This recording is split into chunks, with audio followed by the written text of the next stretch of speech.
Hey guys எல்லாரும் எப்படி இருக்கீங்க? இனி நம்ம என்ன அனிமே பார்க்க போகிறோம்னா கால் ஆஃப் தி நைட்டோட எபிசோட் நம்பர் 3 தான் பார்க்க போகிறோம். இதுக்கு முன்னாடி அப்லோட் பண்ண 2 எபிசோட லிங்க்கை டிஸ்கிரிப்ஷனில் தரேன், பார்க்காதவங்க போய் பார்த்துட்டு வந்துடுங்க. சரி வாங்க நம்ம டைம் வேஸ்ட் பண்ணாமல் கதைக்குள்ளே போயிடலாம். எபிசோட் ஓப்பன் பண்ணோடனே போன எபிசோடோட கண்டினியூஷன் தான் காட்டுறாங்க. இந்த பொண்ணு கேட்டுட்ருக்கா, நீ என்னடா இங்கே பண்ணிக்கிட்டு இருக்கேன்னு. அப்போ அவன் என்ன நினைக்கிறான்னா நசனை கிட்ட ஒரு விஷயத்த சொல்லியிருப்பான். இந்த ஃப்ரெண்ட்ஸ் எல்லாம் இருந்தால் எப்படி ஃபீல் ஆகும், ஒருத்தரை முதல்ல எப்படி ஃப்ரெண்டு நம்ம சொல்லுவோம் அப்படின்னு. அதுக்கு நாசனை என்ன சொல்கிறான்னா, வேறு எப்படி ஃப்ரெண்டுன்னு ஃபீல் ஆனால் சொல்ல போகிறோம். அதாம்மா அந்த ஃபீலிங் என்ன, அது எப்படி இருக்கும், இது வரைக்கும் எனக்கு ஃப்ரெண்ட்ஸ் இல்லாதனால அது எப்படி இருக்கும்னு எனக்கு தெரியாதுன்றதை சொல்ல. ஒருத்தவங்க கூட பேசுறதுனால ஃப்ரெண்டு ஆக முடியுமா, அதுவும் இல்லாமல் அவங்கள ரொம்ப நாள் பார்க்காம திரும்பவும் பார்த்து அவங்கள ஃப்ரெண்ட்ஸ்னு சொல்ல முடியுமா அப்படின்னு இவன் கேட்குறான். அதுக்கு இவன் என்ன சொல்கிறான்னா, ஓ உனக்கு வந்து ஃப்ரெண்ட்ஸ் மேக் பண்ணணும்னு ஆசையாக இருக்கா அப்படின்னும் சொல்லலாம். நான் அதுக்காக தான் இந்த டிரான்ஸ்மிட்டர், அதாவது அந்த வாட்சை கூட வாங்கினேன், ஆனால் வெக்கப்பட்டுட்டு அதையும் யூஸ் பண்ணாமல் விட்டுட்டேன். எனக்கு ஃப்ரெண்ட்ஸ் எப்படி மேக் பண்ணுறதுனே தெரியாதுன்னு சொல்லிக்கிட்டே இருக்கேன். அப்படியே இப்போ ப்ரெசென்ட்டில் நடக்கத்தான் காட்டுறாங்க. இந்த பொண்ணு வந்து நீ என்னடா இங்கே பண்ணிகிட்டு இருக்கேன்னு கேட்க, அதுக்கும் என்ன சொல்கிறான்னா, உனக்கு எப்படி அந்த வாட்ச் கிடச்சிது, யார் தந்தான்னு. யார் தந்தான்னா நீ தான்டா எனக்கு தந்தன்றதை சொல்ல. எனது நான் தந்தனா, நானே உன் கையில் தந்தேனா அப்படின்னு கேட்குறேன். நீ ஏன் என் கையிலலாம் தரல, எங்கள் வீட்டு மெயில் பாக்ஸுக்கு மேலே வச்சுட்டு போனியா, மறந்துட்டியாடா. நானும் அதை எடுத்தேன், அதுக்கப்புறம் நீ கால் பண்ணுன்னு பார்த்தா கடைசி வரைக்கும் நீ காலே பண்ணல. ரீசெண்டாக நீ ஸ்கூலுக்கு வரதை நிறுத்திட்டேன், நான் வந்து உனக்கு என்னாச்சு ஏதாச்சுன்னு பதட்டத்திலே இருந்தேன், இப்போ உன்னை பார்த்தது எனக்கு சந்தோஷன்றதை சொல்கிறேன். அப்போ தான் நம்மால் நினைக்கிறான், ஐயோ இந்த பொண்ணு நம்ம அப்பார்ட்மெண்ட்டில் இருக்கான்றதே நான் மறந்துட்டேனே. நீ இவளோட பேர் அக்கீரா, ஸ்கூலில் உன்னை பற்றி நிறைய விதமாக பேசுகிறாங்க, ஆனால் உன்னை பார்க்கும்போது எனக்கு சந்தோஷமாக இருக்குது, உனக்கு எதுவும் இல்லைன்னு நினைக்கும் போது அப்படின்னு இந்த பொண்ணு சொல்ல. அதுக்கு இவன் என்ன சொல்கிறான்னா, ஓ அப்படியா அப்படின்றான். நீ ஏன் இவ்வளோ காலைல கிளம்பிட்டு இருக்க அப்படின்னு கேட்க, வேற எங்கே ஸ்கூலுக்கு தான், நான் கொஞ்சம் சீக்கிரமாக எழுந்துப்பேன் அதனால தான். என்னது சீக்கிரமாக எழுந்துப்பேன், ஏம்மா இது மிட் நைட்மா அப்படின்ற. டே இது மிட் நைட் இல்லைடா, ஏர்லி மார்னிங்டா. ஆமாம் நீ என்ன பண்ணுற அப்படின்னு கேட்டால், நான் இப்போ தான் வீட்டுக்கு போகிறேன் அப்படின்றது சொல்கிறான். சரி என்னவோ விடு, நம்ம 2 பேரும் ஃப்ரெண்ட்ஸ் தானே, எனக்கு என்ன விஷயம்னாலும் என்கிட்ட ஷேர் பண்ணுன்றது சொல்கிறான். எனது ஃப்ரெண்ட்ஸா, ஆமாம் அப்படின்னு சொல்லிட்டு இவன் சின்ன வயசில் நடந்த கதை தான் சொல்லிக்கிட்டு இருக்காங்க. இந்த பையன் பார்த்தீங்கன்னா சின்ன வயசுலேயே எந்த ஃப்ரெண்ட்ஸும் சேர்த்துக்க மாட்டான், தனியாக உட்காந்து விளையாடுறன்ற பேரில் எறும்புங்க நகரத்தை பார்த்துட்டு இருக்கான். அப்போ இந்த அக்கீரா பொண்ணு வந்து, என்ன வாடா என் கூட விளையாடுறா அப்படின்னு சொல்கிறான். இல்லை எனக்கு வந்து ஓடி ஆடி விளையாடுறதெல்லாம் பிடிக்காது, இந்த மாதிரி உட்காந்து விளையாடுறதா பிடிக்கும்னு சொல்லி அந்த ஆன்ஸ் அவன் பார்க்க இவளும் கூட சேர்ந்து உட்காந்துக்கிறான். நீ ஏன்டி என் பக்கத்தில் உட்காந்துன்னு கேட்டா, நம்ம 2 பேரும் ஃப்ரெண்ட்ஸ் தானே, அதனால தான் அவன் கூட சேர்ந்து விளையாடுறதுக்கு உட்காந்துருக்கான்னு இவன் சொல்கிறா. இவனும் சரின்னு சொல்லிடுறான். அப்படியே இப்போ ப்ரெசென்ட்டை தான் காட்டுறவன். என்ன பண்ணுறான்னு தோல் மேலே கை வச்சுட்டு, உன்னை பார்த்து ரொம்ப நாள் ஆச்சுமா அப்படின்றான். அப்போ இந்த அக்கீரா பொண்ணு என்ன சொல்கிறான்னா, நீ ஸ்கூலுக்கு வரது நிறுத்தின பிறகு உன் உடம்புக்கு ஏதோ பிரச்சனைன்னு நினச்சேன், இப்போ உன்னை பார்க்கும்போது எனக்கு வந்து ரொம்ப சந்தோஷமாக இருக்குது, உனக்கு எதுவும் இல்லைன்னு நினைக்கும் போது. சரி இந்த மாதிரி தினமும் காலையில் நான் வருவேன், நீ வேணா என்னை மீட் பண்ணுறதுக்கு தினமும் வரியா அப்படின்றத கேட்குறா. இவனும் ஓகே சொல்லிட்டு வந்துடுறான். இந்த வாட்சை யாரோ எடுத்துகிட்டு போனாங்கன்னு நினச்சேன், கடைசியில் இந்த பொண்ணு தான் எடுத்துருக்காளான்னு பார்த்து அப்படியே அடுத்த நாள் என்ன பண்ணுறது பார்த்தீங்கன்னா, சீக்கிரமாக கிளம்பிடுறேன் நம்ம நசனோட வீட்டிலேருந்து. என்னடா இவ்வளோ சீக்கிரமாக கிளம்புற, இந்த மாதிரிலாம் நீ பண்ண மாட்டியே அப்படின்னு இவன் கேட்க, அதெல்லாம் ஒன்றும் இல்லை, பனி பார்த்தியா 3 ஆயிடுச்சு, விடிஞ்சு போச்சு, அதனால வீட்டுக்கு போகிறேன்னு சொல்ல. பண்ண வேண்டியதெல்லாம் பண்ணிவிட்டு அப்படியே நைஸாக எஸ்கேப் ஆக பார்க்குறியா, சரி விடு. ஏய் நீ சொல்கிற மீனிங் வேறு மாதிரி இருக்கேடி. அதெல்லாம் அப்படி தான், நம்ம 2 பேருக்குள்ளே இருக்கிறது வெறும் ஃபிசிக்கல் ரிலேஷன்ஷிப் மட்டும்தானே, அதனால தான் நீ பண்ண வேண்டியது பண்ணிட்டு இங்கேருந்து கிளம்புற அப்படின்னு சொல்கிற. டேய் அப்படின்னு பார்த்தா ரத்தத்தை உரியது நீ தாண்டி, அதையாட்டி இப்படி மாடுலேஷனை மாற்றி சொல்கிற. சரி சரி அதெல்லாம் விடு, நீ ஏதோ பொண்ணை பார்க்க தானே போகிற, போ போ அப்படின்னு சொல்லி பட டைலாக் மாதிரி பேசிக்கிட்டு இருக்கா. உடனே அவன் என்ன பண்ணுறான்னா, அப்படிலாம் கிடையாது அப்படின்னு சொல்லி மறைக்க ட்ரை பண்ணி அவன் மூஞ்சே காட்டி கொடுத்துது.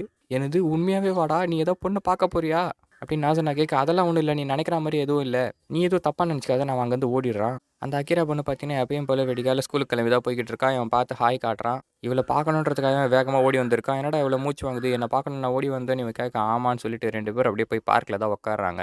தினமும் பார்த்தீங்கன்னா நைட்டான நாசனா வீட்டில் இருந்துட்டு காலையில் இவளை மீட் பண்ணுறதுக்காக வந்துடுறா. இவன் வந்து பெருசாக பேசலாம் மாட்டாங்களாம், ரேண்டமாக எதாவது பேசுவாங்க அப்பப்போ. ஆனால் இந்த பொண்ணு எதுக்கு நம்மளை மீட் பண்ணுறதுக்காக தினமும் வரா, ஒரு வேளை இதில் ஏதோ உள்குத்து இருக்கோ, நம்மளை இந்த பொண்ணு லவ் பண்ணுறாளா என்ன அப்படின்ற மாதிரி பார்த்துட்டே இருக்க.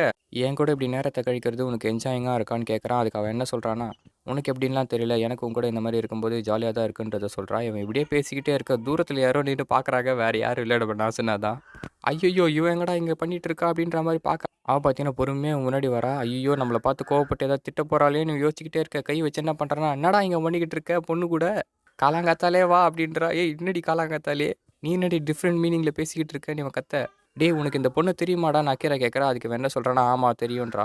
நீ நினைக்கிற மாதிரிலாம் ஒன்றும் இல்லைம்மா, எங்கள் 2 பேருக்குள்ளே வெறும் ஃபிசிக்கல் ரிலேஷன்ஷிப் மட்டும்தான் இவ சொல்ல. ஏய் நீ சொல்கிறதுல தாண்டி இப்போ இவன் சந்தேகமே படுவா. ஐயோ நீ நினைக்கிற மாதிரிலாம் இல்லை, நான் எப்படி எக்ஸ்பிளைன் பண்ணுவேன்னு சொல்லிக்கிட்டே இருக்க. இவன் என்ன சொல்கிறானா, ஓ இவளை உனக்கு பிடிக்குமா, நீ அவளை லவ் பண்ணுறியா அப்படின்றா. அப்படிலாம் கிடையாதுன்னு இவன் பேசிக்கிட்டே இருக்க. சரி உனக்கு புரியல போல, நான் செஞ்சே காமிக்கிறேன். நாசனை என்ன பண்ணுறேன்னா, இவனை வலிச்சு கண்ணை மூடாமல் நல்லா பாரு அப்படின்னு சொல்லி என்ன பண்ணுறேன்னா, கிஸ் பண்ணுற மாதிரி வர, எப்படியே வெக்கப்பட்டுட்டே பார்த்துட்டு இருக்க. ஸ்டாப் போட்டு உரிகிற மாதிரி இவனோட ரத்தத்தை உறிஞ்சிட்டு இருக்கா. ஐயோ இங்கே ஆச்சரியமாக பார்க்குறேன், என்னடா பண்ணுறான்ற மாதிரி. ஆஹா சரியான டேஸ்ட்டுப்பா அப்படி இந்த பக்கம் நான் சொல்ல, இவன் கழுத்தை பார்க்குறா. ஏய் இப்போ உன்னோட ரத்தத்தை என்ன உறிஞ்சா அப்படின்னா அவள் யார், வேம்பயரா அப்படின்னு கேட்ட உடனே நாசன் என்ன சொல்கிறான்னா, ஆமான்னிடுறா. இவங்க எல்லாரும் சேர்ந்து பார்த்தீங்கன்னா ஒரு ஷாப்புக்கு தான் வந்திருக்காங்க. அங்கே வந்த உடனே நாசன் ஒரு பீர் ஆர்டர் பண்ணுறான். நீங்கள் 2 பேரும் வாங்கி குடிங்கப்பா, வாங்கி குடிக்கலாம், நாங்கள் 2 பேரும் அண்டர் ஏஜ். 2 பேருக்கும் காஃபி சொல்லிடுறாங்க. டேக்கோ இந்த பொண்ணு யார், பார்த்தா சரியாகவே தெரியலையே, மண்டை கொள்ளாரா அப்படின்னு இதை போட்டு கேட்குறா. சரி அதெல்லாம் விடு, நீ எதுக்கு ஸ்கூலுக்கு வரதை நிறுத்திட்ட, என்ன பிரச்சனை உனக்குன்றதை அவன் கேட்ட உடனேக்கோ என்ன சொல்கிறான்னா, எல்லாரையும் போல் நானும் ஸ்கூலுக்கு போயிட்டு இருந்தேன், ஸ்கூல் முடித்தா வீடு, வீடு முடித்தா ஸ்கூலு அப்படின்னு. ஆனால் ஒரு கட்டத்துக்கு மேலே எனக்கு அது போர் அடிச்சிடுச்சு, அந்த லைஃபே எனக்கு பிடிக்கல, அந்த லைஃப்க்கு திரும்ப போகிறதுக்கு எனக்கு என்ன இல்லைன்றதை அவன் சொல்கிறான். அதுக்கு அக்கீரா என்ன சொல்கிறான்னா, எனக்கும் அப்படி தான்டா, ரொம்ப போர் அடிக்குது, அங்கே எனக்கு ஃப்ரெண்ட்ஸுன்னு சொல்லிக்க யாரும் இல்லை. ஆனால் நான் உன்னை பார்த்தப்போ ரொம்ப சந்தோஷப்பட்டேன், ஏன் தெரியுமா, நீ சின்ன வயசில் பார்த்த மாதிரி அதே மாதிரி இருக்க, நீ என் கூட சேர்ந்து ஸ்கூலுக்கு வாடா, நீ வந்தனா ஸ்கூல் ஜாலியாக இருக்குன்றதை சொல்கிறான். இவன் அது எதுக்குமே பதில் சொல்லாமல் அப்படியே சைலண்ட்டாக உட்காந்துட்டு இருக்கான். சரி அதெல்லாம் விடு, இந்த பொண்ணை பார்த்தாலே வித்தியாசமாக இருக்கு, இவ சொல்கிறதெல்லாம் உண்மையா, இவள் பார்த்தா வேம்பயர் மாதிரி தெரியலையேன்னு இவ சொல்லிக்கிட்டே இருக்கு. நான் என்ன சொல்கிறேன்னா, நீ நம்பனா நம்ப கட்டிப்போ, நான் ஒரு வேம்பயர் தான். சரி நீ வந்து சொல்கிறல கோவோட ஃப்ரெண்டுன்னு சொல்லி. ஆமான்றா இவ. அப்படின்னா நான் கேட்குற கேள்விக்கு பதில் சொல்லு, இவ்வளோ நாள் அவன் ஸ்கூலுக்கு வரல, என்ன ஆச்சு ஏதாச்சுன்னு ஒரு வாட்டியாச்சு அவனுக்கு ஃபோன் பண்ணி பார்த்தியா, இல்லை நேரில் தான் போய் மீட் பண்ணியா, இவ்வளோ நாள் கழிச்சு வந்து பேசிக்கிட்டு இருக்க, உங்ககிட்ட பேசினா டைம் வேஸ்ட்டு தான் அப்படின்னு சொல்லி அவன் அங்கேருந்து கிளம்பி போயிடுறா. இப்போ நம்ம அப்படியே உட்காந்து யோசிக்கிட்டே இருக்கா, என்னடா யோசிக்கிறான்னு பார்த்தா காசு கொடுக்காம போயிட்டான்னு.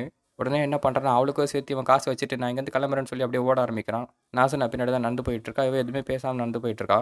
ஒரு வேளை நம்ம மேலே கோவமாக இருக்காளோ, எதுக்கு இவ கோவப்படுறா, அவள் என்னோட ஃப்ரெண்டு தான், பேசினேன், எதுக்காக இதுக்கு கோவப்படணும். நாசனா நீ கோவமாக இருக்கியா அப்படின்னு கேட்குறான். அதெல்லாம் கிடையாதுன்றா. பார்த்தா அப்படி தெரியலையே, நீ கோவமாக இருக்கியா, நான் தான் கிடையாதுன்னு சொல்கிறல, சும்மா ஏன்டா என்ன டென்ஷன் பண்ணுறேன், எனக்கு இன்றைக்கி விளையாட மூல் இல்லை, நான் இங்கேருந்து கிளம்புறேன்னு சொல்லி எகிரி வச்சு ஓடிடுறா. இவனும் பின்னாடியே தொத்தின்னு வரான், உன்னை விடமாட்டேன்டி பிடிக்கிறேன்டின்னு. ஆனால் அவள் வேம்பேர் இல்லையா, அவள் அங்கே இங்கே பூந்து போயிடுறா. நம்ம தலைவினால் ஓடவே முடியல. அங்கே சுற்றி இங்கே சுற்றி பார்க்குறான், ஊர் ஃபுல்லாக தேடுறான், கடைசி வரைக்கும் அவளை கண்டுபிடிக்கவே முடியல. நான் என்ன தப்பு பண்ணேன், என்னோடய ஃப்ரெண்டு நார்மலாக தான் பேசினேன், என்ன சீக்கிரட்டாக இவக்கில் சொல்லாமல் பேசிட்டேன், அதுக்காக இப்படி கோவப்படுறேன், இந்த பொண்ணுங்களையே புரிஞ்சிக்க முடியலையாப்பா அப்படின்னு பேசிக்கினே வரான். தடுக்கி விழுந்துடுறான் படிக்கட்டில் டமால்னு. ஐயோ பல்லு கில்லு ஒஞ்சி தான் தெரியலையே, தேய்ச்சிக்கிட்டே உட்காந்து அந்த வாட்ச் தான் பார்க்குறா. ஒரு வேளை கால் பண்ணி பார்க்கலாமான்னு பட்டன் எடுத்துறா, பக்கத்தில் சத்தம் வருது. அப்படியே பேச ஆரம்பிக்கிறான். நான் சொன்னா கோவமாக இருக்கியான்னு. அவன் என்ன சொல்கிறான்னா இல்லைன்னு சொல்கிறான். இவன் வந்து மன்னிப்பு கேட்குறான். யாராவது கோவமாக இருந்தால் அவங்ககிட்ட போய் டேரெக்டாக மன்னிப்பு கேட்டுறியாடா, லூசாடா நீ அப்படின்னு நாசனை கேட்குறா. அதுக்கு அவன் என்ன சொல்கிறான்னா, எனக்கு ஃப்ரெண்ட்ஸுன்னு யாருமே இல்லை, அதனால் நான் யார் கூட பெருசாக சண்டையும் போட்டதில்லை, இப்போ நீ ஏன் கோவமாக இருக்கான்னு கூட எனக்கு தெரியாது, அதனால தான் கேட்குறேன், ஏன் கோவமாக இருக்கான்னு சொன்னேன்னா அதுக்கு வந்து நான் மன்னிப்பு கேட்டு திரும்பவும் கூட ஃப்ரெண்ட்ஸ் ஆகலான்னு பார்க்குறேன் அப்படின்னு பேசிக்கிட்டே இருக்கா. அவன் முன்னாடி நிற்கிறான். ஓ என் கூட திரும்பவும் நீ ஒன்று சேரணும்னு ஆசைப்படுறியா, எனக்கு உன் மேலே கோவம்லாம் கிடையாது, கொஞ்சம் கடுப்பு தான்றா. என்ன கடுப்புன்னு கேட்டால், அந்த பொண்ணு திரும்பவும் உன்னை ஸ்கூலுக்கு வான்னு சொல்லும்போது நீ உடனே ஏன் வரமாட்டேன்னு சொல்லலை. ஓ அதுக்கு தான் நீ கடுப்பாயிட்டியா, நான் ஒன்றும் திரும்ப ஸ்கூலுக்கு போவேனான்னு சொல்லி யோசிச்சு பதில் சொல்லாமல் இல்லை. ஒரு மனுஷ ஃப்ரெண்டு கீழே போய் நான் எப்படி சொல்கிறது, நான் வேம்பயராக மாற போகிறேன், அதனால தான் ஸ்கூலுக்கு வரலன்னு, அதனால தான் கம்முன்னு இருந்தேன்றதை இவன் சொல்கிறான். ஓ அதனால தான் நீ கம்முன்னு இருந்தியா, சரி என்ன வாயில் அடிபட்டு ரத்தம் வருது, அதுவா நான் கீழே விழுந்துட்டேன்னு சொல்கிறான். சரி இங்கே வான்னு வலிச்சு என்ன பண்ணுறான்னு பார்த்தீங்கன்னா, இவன் பேசிக்கிட்டே இருக்கான். பச்சைக்கன்னு ஒரு கிஸ் அடிச்சு விட்டுறா. உனக்கு வேம்பயரான என் கூட ஃப்ரெண்டாக இருக்கணும்னு ஆசையாக இருக்கா, சரி நானும் உன் ஃப்ரெண்டாக இருக்கேன், இன்றைக்கி இந்த ரத்தமே எனக்கு போதும், நாளைக்கு பார்க்கலாம் அப்படின்னு சொல்லி எகிரி ஓடிடுறா. அப்போ இவன் என்ன நினைக்கிறான்னா, டே ஃப்ரெண்ட்ஸு கிஸ் பண்ண மாட்டாங்களா, இது கூட தெரியாமல் இந்த பொண்ணு இருக்கேன்னு. அப்படியே இந்த எபிசோடு முடிக்கிறாங்க. இந்த எபிசோடு எப்படின்றத மறக்காமல் கமெண்ட் செக்ஷனில் சொல்லுங்கள். இதே மாதிரி நிறைய இன்ட்ரெஸ்டிங்கான அனிமேஸ் வேணும்னு நினச்சிங்கன்னா நம்ம சேனலை மறக்காமல் சப்ஸ்கிரைப் பண்ணிக்கோங்க. அடுத்த வீடியோவில் உங்களை சந்திக்கும் வரை டாட்டா பாய் பாய்.